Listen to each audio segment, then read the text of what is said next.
Snorkelling से प्रयोग कर सकता है। लेकिन आजकल के सैटेलाइट और रडार इतना खचरा हो गया है सब कि स्नॉर्कलिंग को भी पकड़ लेता है। अब ये स्नॉर्कलिंग पकड़ा जाएगी तो ये तो स्टिल्थ रही नहीं। तो पनडुब्बी की मेन खासियत होती है कि छुप के हमला करना, हर 2 दिन पे पकड़ा जाएंगे यहाँ पे, तो स्नॉर्कलिंग भी काम नहीं कर पा रहा था, जिस वजह से इसे पकड़ना थोड़ा इजी हो जाता है यहाँ पर। इसी के लिए हमें चाहिए एक ऐसा इंजन, ऐसा इलेक्ट्रिसिटी बनाने वाला चीज जो पानी के अंदर बिना ऑक्सीजन के ही इंजन इलेक्ट्रिक बता सके यहाँ पे। तो इसकी टेक्नोलॉजी बहुत देशों के पास थी बट भारत के पास नहीं थी यहाँ पे, लेकिन भारत ने सक्सेसफुली इसे बना लिया।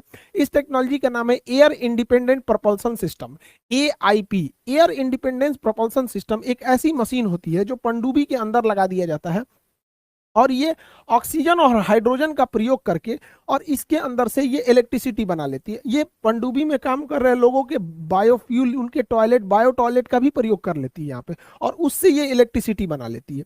और जब ये इलेक्ट्रिसिटी बना लेती है तो इसे बाहर आने की जरूरत ही नहीं है, अंदर ही अंदर बना लेती है, इसीलिए इसका नाम ही है एयर इंडिपेंडेंट, हवा से कोई मतलब नहीं है यहाँ पे। तो ये अपने ऑक्सीजन हाइड्रोजन जनरेट करके बना लेती है और ये मशीन कहलाती है AIP टेक्नोलॉजी। अब AIP टेक्नोलॉजी के लिए बैटरी चार्ज करना है तो इंजन, डीजल इंजन चलाने की जरूरत नहीं है। तो बैटरी चार्ज करने के लिए पानी के अंदर ही AIP टेक्नोलॉजी से बैटरी चार्ज हो जाएगी, और जब ये बैटरी चार्ज हो जाएगी तो इसे बाहर आने की जरूरत ही नहीं है। AIP टेक्नोलॉजी से ही बिजली बनेगा और बिजली इसके रखे अंदर की बैटरी, सारी बैटरी कंपार्टमेंट को चार्ज कर देगा, तो इसे बाहर आने की जरूरत नहीं है। ये जो हर 2 दिन पे बाहर आ जाता था चार्ज करने के लिए बैटरी, अब इसे बाहर नहीं आना पड़ेगा, बल्कि 15 दिन तक इसकी कैपेसिटी होती है कि 15 दिन तक ये बाहर नहीं आ पाएगा। सोचिए, इतना खतरनाक हथियार मिसाइलों से भरा हुआ, 15 दिन तक कोई देश इसे नहीं ढूंढ पाएगा, वो भी समुंदर में, तो कहां से कहां तबाही मचा के चला जाएगा। रडार कुछ नहीं कर पाएंगे, सैटेलाइट कुछ नहीं कर पाएंगे यहाँ पे। तो भारत की DRDO ने इस AIP टेक्नोलॉजी को बना लिया है।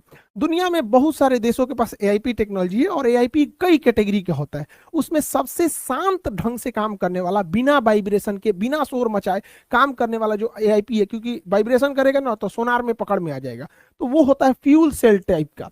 तो DRDO ने जो बनाया है AIP, उसका नाम है फ्यूल सेल AIP टेक्नोलॉजी। अब DRDO एक रिसर्च संस्था है, वो रिसर्च कर देगी, प्रोडक्शन नहीं करेगी।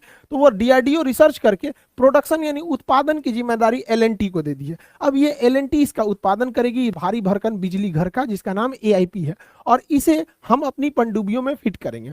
हमारे पास जो अभी के समय में बेहतरीन पनडुब्बियां हैं वो फ्रांस की बनी हुई पनडुब्बी है। तो हम इस मशीन को फ्रांस के पास भेजेंगे, क्योंकि फ्रांस अपनी, और पनडुब्बियों को भी फ्रांस में भेजेंगे कि भैया इसमें उतना बड़ा जगह बनाओ और इसको उसमें फिट करो। तो उसे हम रेट्रोफिटिंग कहते हैं। रेट्रोफिटिंग क्या होती है कि पुरानी मशीन में जब नई टेक्नोलॉजी को इनबिल्ट करते हैं तो उस